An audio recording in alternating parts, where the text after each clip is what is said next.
Doutora Arnaldo, boa Ei, que noite. alegria! Boa Nossa, noite, quanta que prazer. emoção! Você não sabe como eu estou feliz. É a Quanto que eu quinta estava live dessa esperando por esse semana. momento. Ah, meu Deus, gente. Nossa! Um Você sabe que prazer.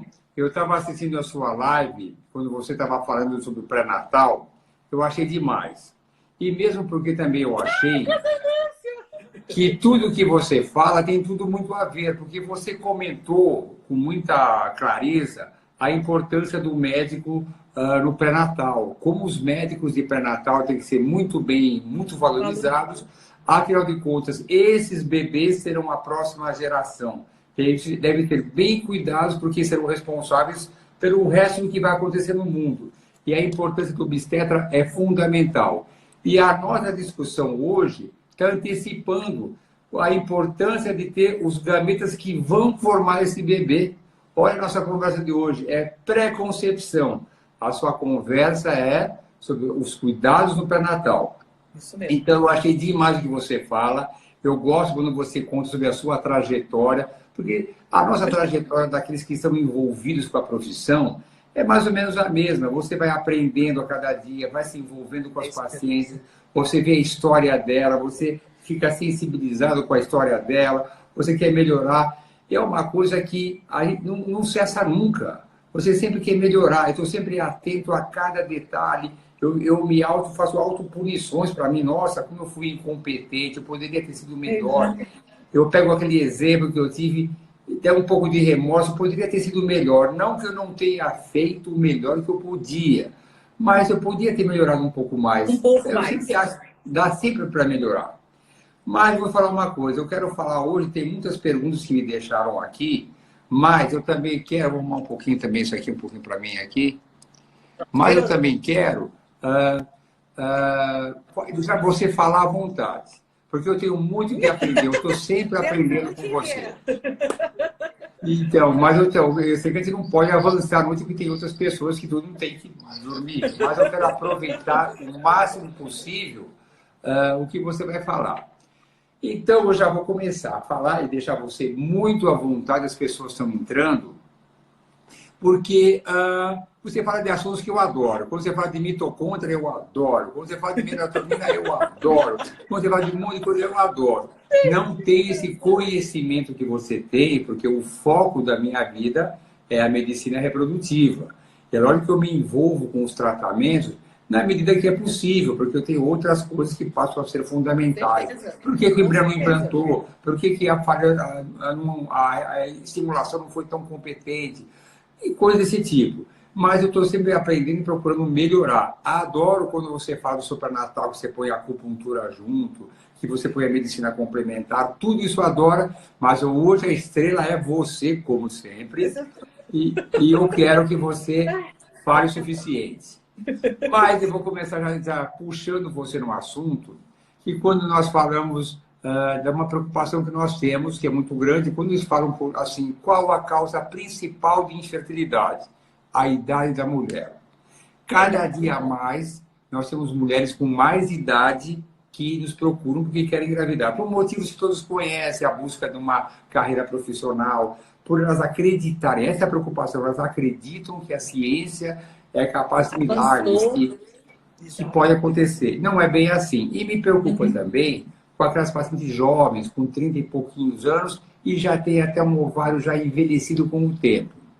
Então, eu já vou cutucar você, para você falar de um assunto que você adora e eu também, que é sobre a mitocôndria, a fadiga mitocondrial. Como é que eu posso melhorar essa energia celular para poder ou resgatar alguma coisa que foi perdida, ou para melhorar um pouco alguma coisa. Você falou muito bem outro dia sobre o que o estradiol, a mitocôndria é responsável pelo estradiol, coisa que importa para a gente. Exato. Então, me fala o que você quiser sobre mitocôndria, sobre fadiga mitocondrial, como puder estimular, que eu vou adorar aprender e que todos estejam aqui nos ouvindo também aprendam.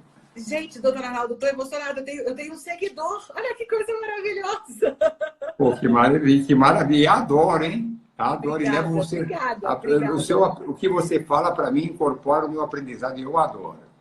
Obrigada de coração. Eu fico muito feliz pelo convite, doutora Alma, quando me convidou. Eu falei, claro, óbvio, agora, vamos marcar essa live imediatamente. É um prazer poder falar sobre isso. Vou falar sobre mitocôndria, que ele já sabe que eu sou apaixonada por esse assunto, que é... Eu acho que a gente vai ter que voltar à medicina para as bases da fisiologia e da bioquímica. A gente se preocupa com o internato, com a clínica, e eu acho que a gente entra muito precoce para aprender o que é mais importante dentro da medicina, que é entender o funcionamento do corpo humano. E a gente esquece das funções mitocondriais. Eu estava uma vez numa reunião clínica e a gente estava discutindo um caso e eu falei, mas como está a produção dos hormônios esteroides? Ah, tá bem. Aí eu perguntei, aonde produz os hormônios esteroides? Porque as pessoas não sabem mais. A gente não sabe aonde são produzidos os hormônios esteroides. E, na verdade, os hormônios são produzidos na mitocôndria e a partir do colesterol, inclusive. Então, a gente começa a perceber que são coisas que são básicas e que a gente não está obedecendo o básico. A gente está querendo andar 10 casas para frente, mas não lembra de cuidar daquilo que é o essencial, que é a fisiologia bioquímica. E aí, voltando para a fisiologia bioquímica, eu vou responder a respeito da mitocôndria. A mitocôndria é uma estrutura celular, para quem está aqui com a gente não é profissional dessa área. A mitocôndria é uma estrutura celular que é herdada ao longo da nossa evolução. Acredita-se que ela era uma bactéria e, em algum momento, a nossa fisiologia acreditou que era a junção do útil ao agradável. Peraí, ela entra aqui, eu consigo aproveitar esse mecanismo que ela tem, eu produzo uma série de coisas a partir dela e essa célula se nutria. Então, foi uma simbiose que acabou dando certo. Nós somos o que somos hoje com essas mitocôndrias dentro da gente. E a mitocôndria é uma organela celular, ela está dentro da célula e ela é responsável pela produção dos hormônios esteroides. E aí a gente vai voltar mais um pouquinho para lembrar que as mulheres nascem com seus óvulos. Nós nascemos com todos os óvulos, a gente não produz os óvulos, não é verdade? E aí a gente tem que cuidar desses óvulos ao longo da nossa vida. Eu não posso simplesmente chegar aos 35 anos e querer produzir óvulos. Eu não produzo. Aos 35 anos eu estou liberando os óvulos que eu tinha e que foram selecionados para serem liberados aos 35 anos. E o nosso estilo de vida vai determinar se esses óvulos terão uma qualidade melhor ou pior. As mitocôndrias são responsáveis, de certa forma, por conta disso. As medidas que os óvulos vão envelhecendo, eu sei que essa capacidade mitocondrial, que são essas organelas, produzem de uma forma menos eficiente os hormônios que são necessários para a ovulação, para a proliferação celular. E aí a gente começa a ter complicações, a gente começa a perceber mulheres que não conseguem ovular de maneira adequada, mulheres que não conseguem produzir estrogênio de maneira adequada, não conseguem fazer a multiplicação celular, endométrios que ficam atróficos. A gente começa a entender a interligação de todas essas estruturas celulares e a deficiência da produção dessas estruturas celulares do ponto macro. E aí a gente começa a entender que a mitocôndria é o foco. Tanto é, doutor Arnaldo, que já tem vários tratamentos que falam a respeito de transfusão e transplante mitocondrial. E já tem muita coisa falando sobre transplante mitocondrial para que haja uma melhora da função reprodutiva da mulher. Então, existe uma função muito importante. E a gente tem como alimentar a mitocôndria. Eu sempre falo que a gente tem como não atrapalhar a mitocôndria primeiro. Então, não atrapalhar a mitocôndria já seria uma grande coisa. E que você porque hoje em dia se fala realmente como uma forma de rejuvenescer um óvulo, você transplantar mitocôndrias de uma célula mais jovem para o interior. Mas uma coisa que eu gosto muito, e eu gostaria de saber, eu tenho feito algumas coisas para melhorar a função mitocondrial, coenzima, biquinol. O que você gosta de fazer com esse objetivo, para melhorar a função mitocondrial? O que você gosta? Eu vou dizer o que a gente vai. Eu vou dizer o que eu gosto primeiro de não fazer. O que atrapalha a função mitocondrial? Tabagismo, sedentarismo, obesidade e disruptores endócrinos, como bisfenol A, como pesticidas, como fitalatos, como glifosato. Então, a primeira coisa que a gente tem que pensar é o que eu posso fazer para não atrapalhar. Porque se eu não atrapalho, a gente tem que pensar, doutora Arnaldo, que a nossa função primordial, eu sempre falo isso no consultório, a nossa função primordial é reproduzir. Se o corpo não reproduz, é que ele está entendendo que tem alguma coisa muito errada que não é para aquilo acontecer naquela hora. E o que é isso? A gente vai tentar descobrir o máximo que puder. Mas não é, talvez a gente não consiga descobrir todas as questões, porque é uma história, uma linha do tempo, até aquele momento que a mulher chega no nosso consultório para pedir ajuda. Então, eu sempre falo, o que aconteceu ao longo desse período? O que aconteceu ao longo da sua vida? Onde você morava, o que você comia, seu nível de estresse, se você dorme, como é que funciona? Então, para entender como é que funciona o dia a dia dessa mulher, para entender como funciona a mitocôndria para ela. Porque aí a gente vai começar a pensar, então, peraí, eu consigo trabalhar, se for um disruptor endócrino, a gente tem que tirar a base desse disruptor endócrino. Se essa mulher, por exemplo, trabalha em zona rural, ela vai ter que se ausentar desse trabalho, porque provavelmente ela está tendo uma intoxicação. Se essa mulher é tabagista, ela tem que parar de fumar, porque não adianta a gente suplementar com os melhores suplementos do mundo se eu não tiro a fonte daquilo que tá contaminando a função mitocondrial. Se ela é obesa, ela vai ter que perder peso. E qualquer perda de peso já está valendo. É impressionante como o corpo responde bem à perda de peso. E se ela tem resistência à insulina, a gente tem que começar a trabalhar dessa forma também, mudando a dieta dela. Quando isso acontece, aí eu começo a suplementação. Porque eu acredito na suplementação como uma forma fantástica para a gente poder trabalhar o corpo humano. Mas não adianta eu ficar enxugando gelo. Eu posso botar coenzima Q10 em 200 miligramas para essa paciente, se ela não resolver o problema dela, que é a causa para ela precisar coenzima Q10. Então, a primeira coisa que eu sempre foco é o que pode estar na vida dela, naquele estilo de vida, na rotina dela, atrapalhando a função mitocondrial.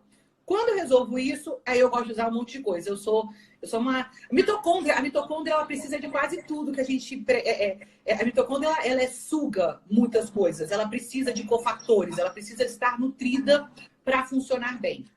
Complexo B é fundamental para a função mitocondrial. A gente precisa dos cofatores do complexo B, o folato, cobalamina, então vitamina B9, vitamina B12, vitamina B3 é muito importante. Enfim, a mitocôndria precisa praticamente de todas as vitaminas do complexo B. Gosto muito de carnitina, eu acho que carnitina é fundamental. Gosto muito de coenzima Q10 e o biquinol, e aí a gente, enfim, depende muito do perfil da paciente para escolher entre um e outro. Gosto de magnésio. Magnésio é fundamental para a função mitocondrial também. A forma de apresentação do magnésio aí vai variar também de acordo com o que eu quero. Enfim, se tem outras coisas associadas. Magnésio, coenzima Q10, L-carnitina. D-ribose eu costumo usar muito para as pacientes. D-ribose é um excelente, enfim, é um excelente cofator também para a utilização, principalmente para a produção de energia, para a produção de ATP. E aí eu falo umas coisas que são importantes, porque eu posso dar tudo isso, mas a mitocôndria precisa de colesterol. E a gente não está comendo gordura, porque está todo mundo com medo de gordura. Então a gente encontra... E não é incomum, né, doutora Arnaldo, a gente encontrar no consultório pacientes com colesterol de 130 querendo engravidar. Não.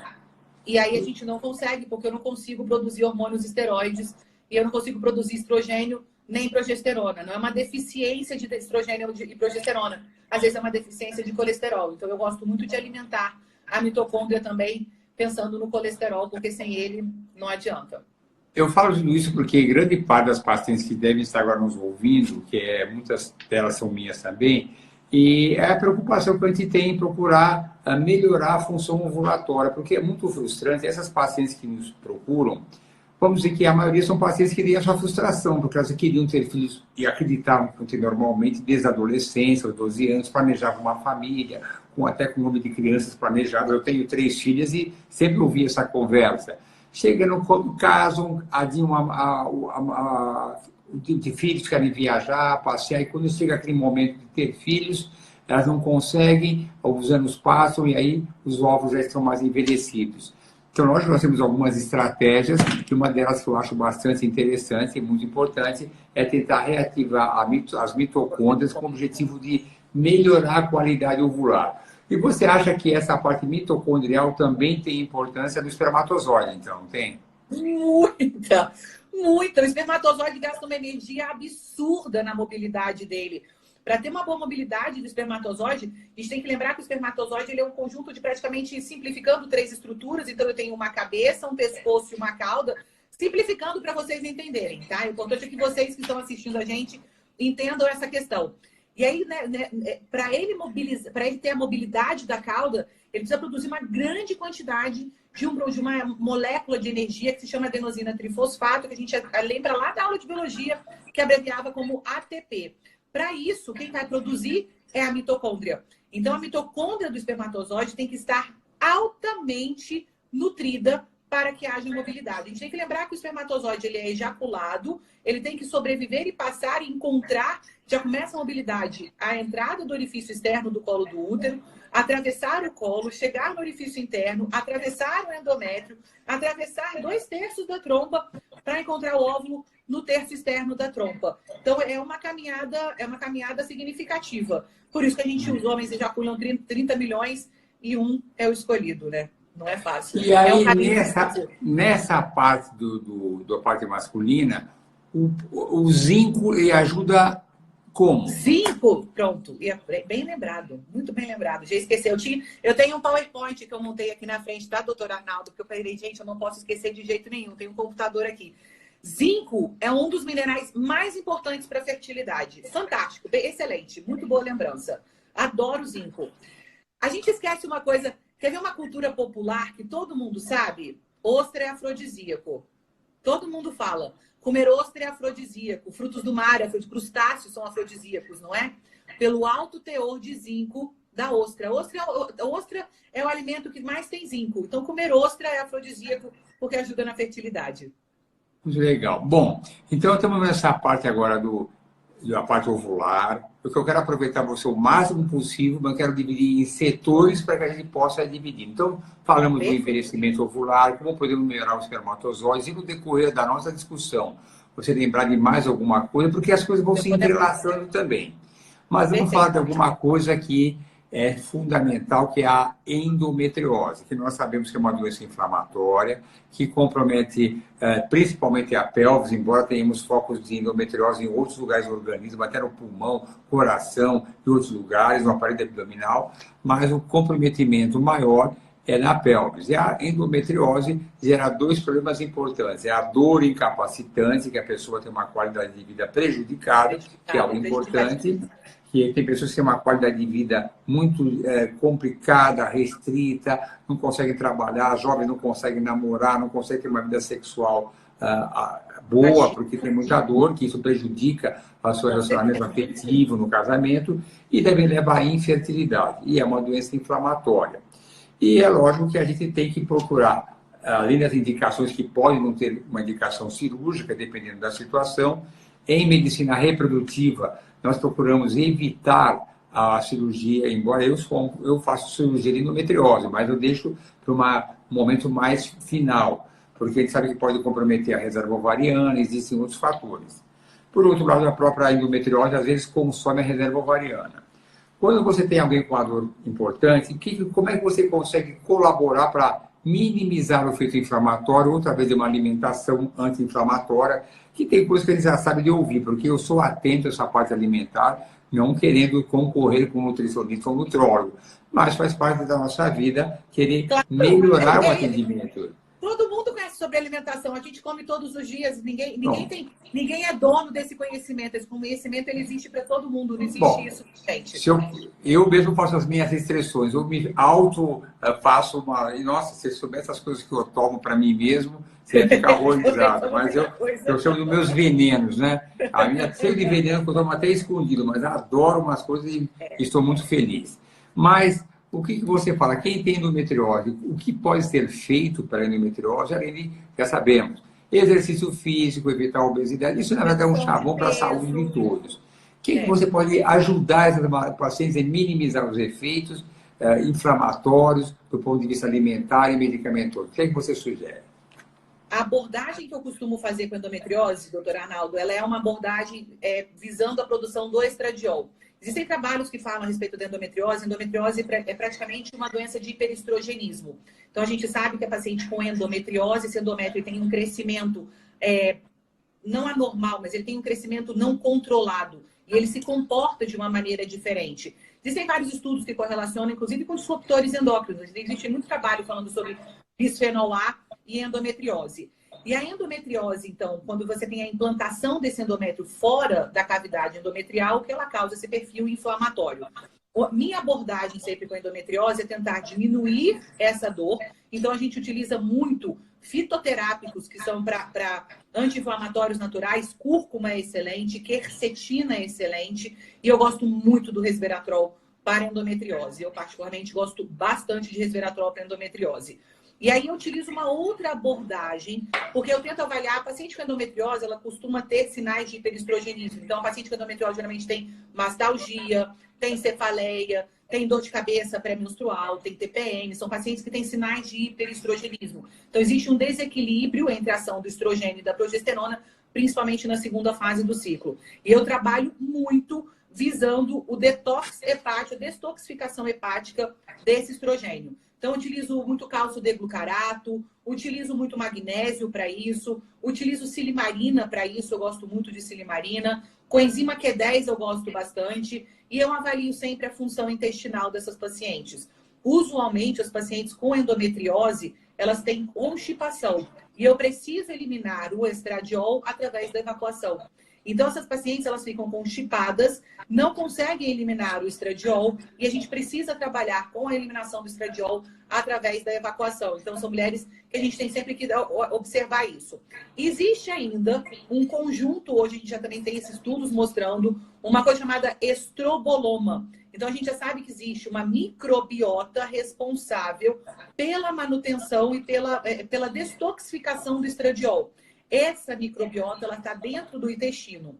Mulheres que têm disbiose intestinal diminuem o detox hepático, diminuem o detox intestinal de estrogênio em decorrência de disbiose.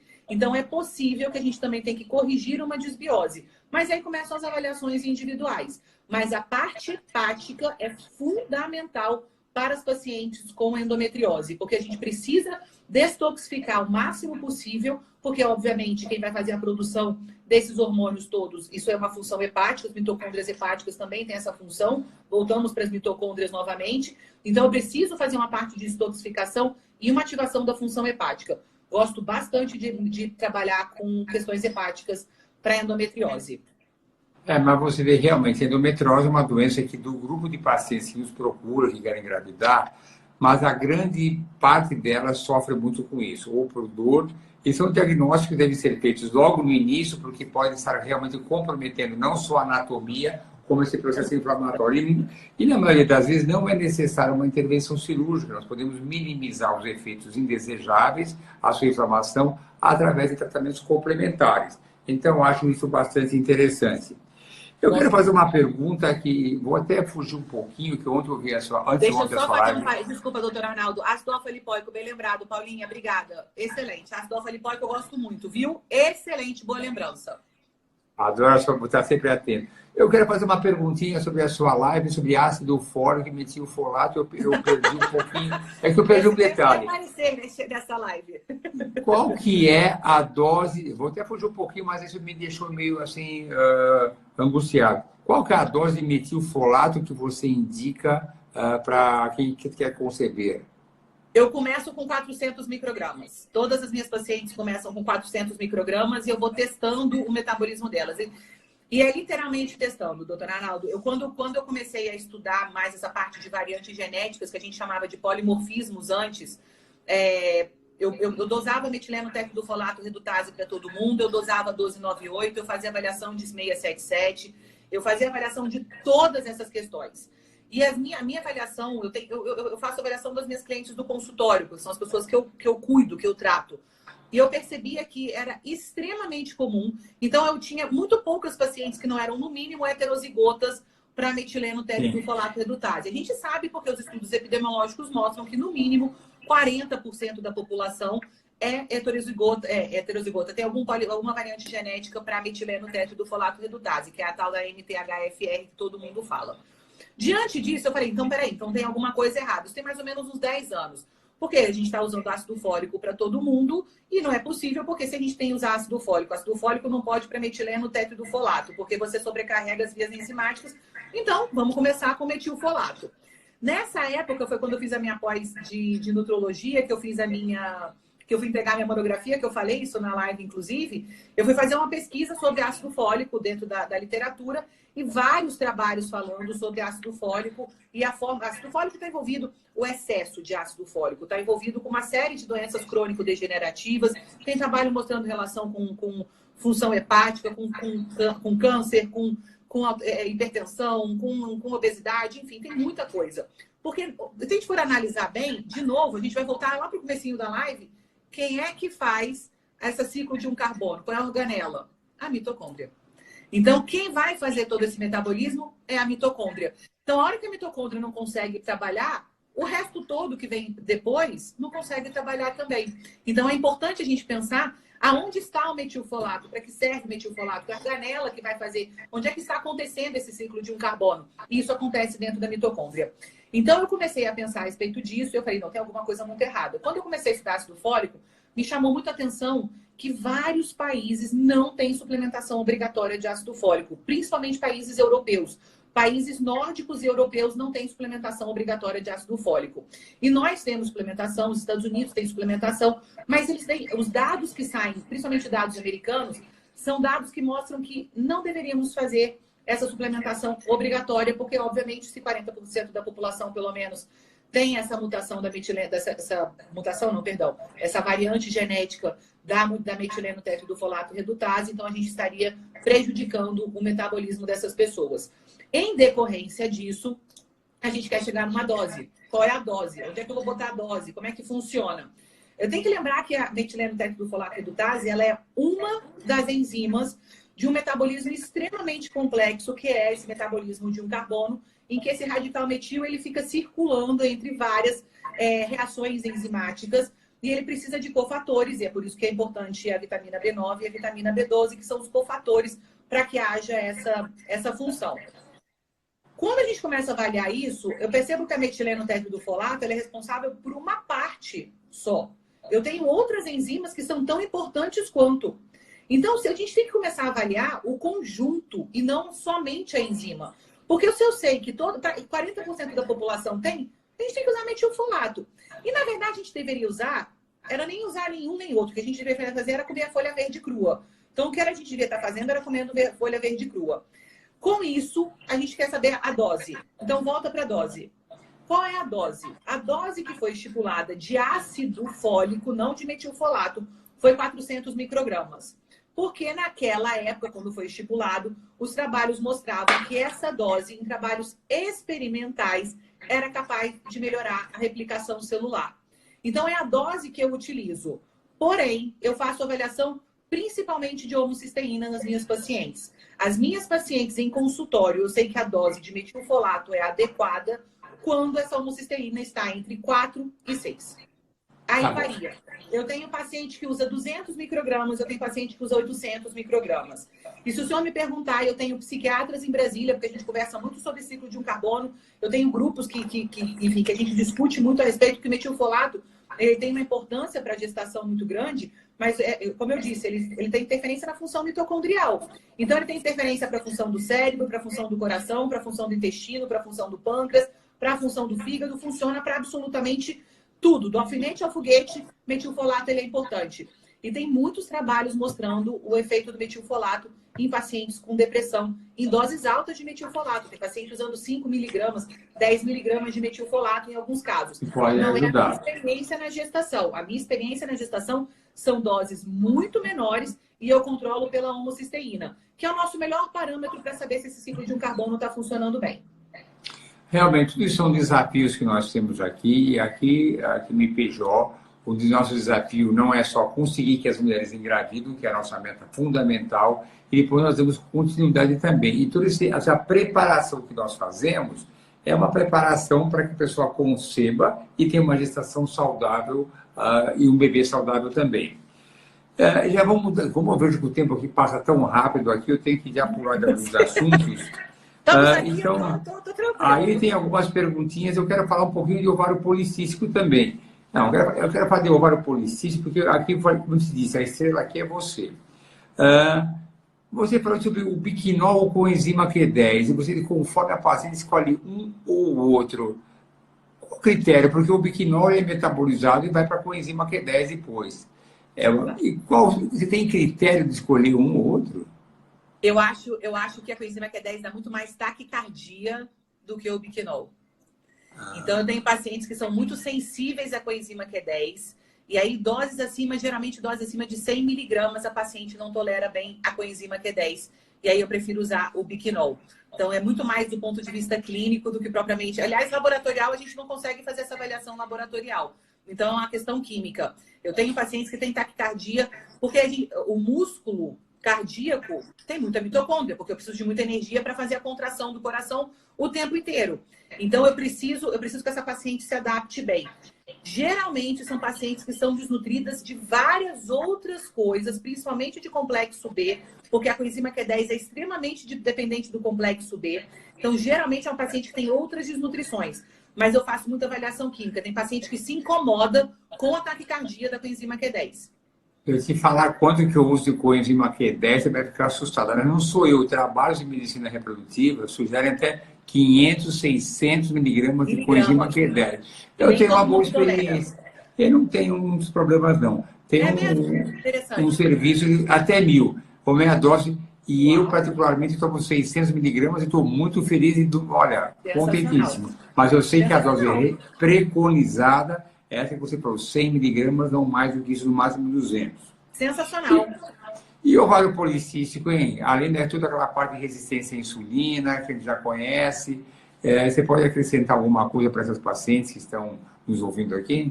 Adoro inositol para essas pacientes. Eu acho que é um dos casos que a gente mais usa inositol. Eu gosto. Eu adoro inositol. E tem muitas coisas interessantes, doutor Arnaldo. Eu não sei se... Aí eu vou até perguntar aqui para o senhor também. Relação mio-inositol e dequiro-inositol para a suplementação das pacientes com síndrome de ovário policístico. Eu tenho lido muita coisa interessante que deve ter uma relação entre os dois. Porque eu usualmente... O dequiro-inositol é um produto bem mais caro, ele é uma coisa um pouquinho diferente, ele é uma coisa mais elaborada. E aí eu usava muito o mio-inositol. E recentemente eu tenho lido trabalhos falando de proporção entre os dois e que é muito mais interessante a gente diminuir um pouco a dose de mio-inositol e manter uma proporção. E aí os trabalhos variam muito. Geralmente uma molécula aí de 5:1, 5 de mio-inositol para 1 de dequiro. Eu estou experimentando essas coisas no consultório, porque não deixa de ser... Os trabalhos mostram e a gente tem que aplicar para ver se dá certo realmente. Porque eu acho que a clínica é soberana. Eu uso muito a clínica. E você usa 2 gramas de minoxidil 2 vezes ao dia? Exato, sempre. Eu gosto de altas doses, inclusive. Minoxidil, para mim, só funciona com doses bem maiores. Eu não gosto de doses menores. Tá. Eu acho que não funciona. Além é sempre bom. Não funciona. É sempre bom lembrar também dos cuidados do ovário policístico, de reduzir peso, atividade física. Sempre. O senhor falou para mim que não era nem para eu mencionar isso. Eu acho a paciente com ovário policístico, essa paciente com ovário policístico, ela tem que ser olhada com muito critério. E eu já vou extrapolar um pouco a questão de alimentação. Essa paciente com ovário policístico, ela tem um distúrbio metabólico. O ovário policístico, ele é, por princípio, uma alteração metabólica. Então, esta paciente, ela tem que ter atividade física regular e não é 3 vezes por semana. É atividade física regular todos os dias, pelo menos meia hora por dia, no mínimo 30 minutos, durante 5 dias, para fazer o mínimo do mínimo do mínimo. Mas é importante a atividade diária. Existem coisas interessantes falando da atividade diária durante o período da manhã, porque essas pacientes, elas ajustam o ciclo circadiano. Então, é importante que essa atividade seja, principalmente no ciclo da manhã, ela acorda e ajusta o ciclo circadiano para fazer atividade física de manhã. Essas pacientes, elas têm que ter um excelente ajuste do sono, porque a melatonina ela é um anti-inflamatório, ela é um antioxidante, e essas pacientes têm uma altíssima oxidação dentro do ambiente, do tecido ovariano, em decorrência dessas alterações metabólicas. Então, você tem alterações metabólicas com alta produção de radicais livres, essas pacientes precisam combater os radicais livres, e um dos principais agentes para isso seria a melatonina. Então, essas pacientes têm que ter um controle de ciclo circadiano. Quantos miligramas de melatonina você usa de manhã? Quanto você recomenda? Eu uso muito pouco. Eu não uso melatonina durante o dia. As minhas pacientes não usam melatonina durante o dia. As minhas pacientes só usam melatonina no período noturno. Tá. Você dá com 3 miligramas? Eu uso doses menores, doutor Arnaldo. Eu uso doses aí que vão de 500 microgramas a 1 miligrama. Eu não costumo usar doses muito maiores do que essas, não. Já é suficiente para ter esse efeito antioxidante, então. Sensacional. Um dos maiores pesquisadores de melatonina é um brasileiro que está na USP, Dr. Cipolla Neto, que é um homem que eu amo loucamente, é um senhor maravilhoso e fala muito a respeito de dose de melatonina, função da melatonina, e é um apaixonado sobre melatonina e gestação. Função relacionada à implantação, desenvolvimento, implantação de trofoblasto, implantação... a melatonina relacionada ao crescimento do neném, como a mãe e o neném interagem para receptores de melatonina. Sou apaixonada por ele. E aí nesse caso, é um grande 500 microgramas por dia, 500 microgramas à noite, então. Eu uso 500 microgramas, de 500 microgramas a 1 miligrama à noite. Tá bom. Aliás, eu quero... Algumas perguntas passam perguntando aqui no nosso visor sobre medicina reprodutiva. Eu estou tentando coordenar tudo isso. Não, mas eu vou dizer uma coisa. Quem estiver perguntando, eu vou deixar claro uma informação, que eu vou responder referente à medicina reprodutiva pelo e-mail saúde@ipgo.com.br. Então, quem quiser perguntar, porque o momento é da doutora Bruna, então é o momento dela. Então, eu estou deixando ela falar à vontade, porque o aprendizado é muito intenso, já são 21h35, ele nem pode esticar muito esse horário, porque não está programado. Então, eu estou deixando as perguntas virem e vou responder depois individualmente pelo e-mail saúde@ipgo.com.br. Mas eu quero que você solte o verbo, porque eu adoro quando você fala. E depois também eu vou me dar a liberdade de fazer perguntas diretamente para você via o seu WhatsApp. Que o aprendizado continua. Deixa eu ver se tem mais algumas coisas assim que perguntam aqui. Vitamina D injetável. Você tem alguma vantagem para isso ou via oral? Não, não tem vantagem. Tá bom. A minha experiência é que a vitamina D oral ela funciona tão bem quanto a injetável. No entanto, vou dizer para vocês o que eu acho. Eu acho que a gente tem que fazer as coisas de maneira prática dentro do nosso corpo. O nosso corpo não, na minha cabeça, não me pergunte isso, não, porque não tem trabalho falando sobre isso. Aliás, os trabalhos não falam em efeito celular. Olha que interessante. Os trabalhos sempre falam o seguinte: se você faz vitamina D uma vez ao dia, se você faz uma vez por semana, ou se você faz injetável, os níveis séricos de vitamina D sobem do mesmo jeito.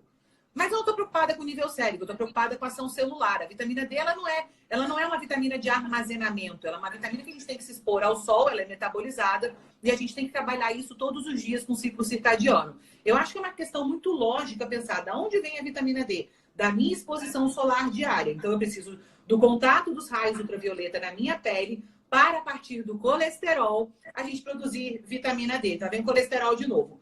Então, eu acredito na vitamina D diária do ponto de vista celular. Não tem trabalho sobre isso, isso é uma questão minha, isso é uma questão fisiológica da minha cabeça.